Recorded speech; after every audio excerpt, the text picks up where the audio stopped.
এরা হেদায়েতের বিনিময়ে গুমরাহি কিনে নিয়েছে। দেখছেন না 500 টাকা দিয়ে এক খতম বিক্রি হচ্ছে, খতম বিক্রি হয় আপনাদের গ্রামে। এখন এই মানুষ যদি মারা যায়, কারো বাপ মারা গেছে, মা মারা গেছে, দাদি মারা গেছে, হ্যাঁ, এখন যদি 5-6টা ভাই হয়, তারা কি করে জানেন? বড় ভাই গেছে ইমাম সাহেবের কাছে, ইমাম সাহেব আমার বাবার জন্য 2 খতম দিতে হবে।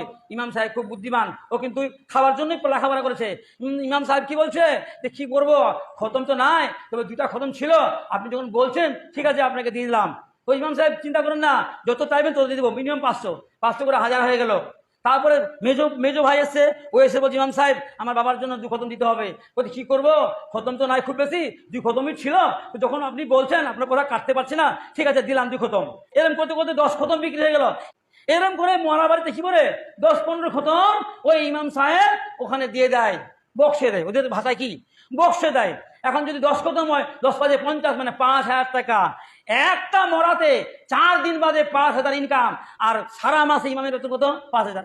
ইমাম সাহেবের লাভ হলো কি, গ্রামে যদি একজন মারা যায় তাহলে মোটামুটি 1 বছর ওর কামাই চলতে থাকবে।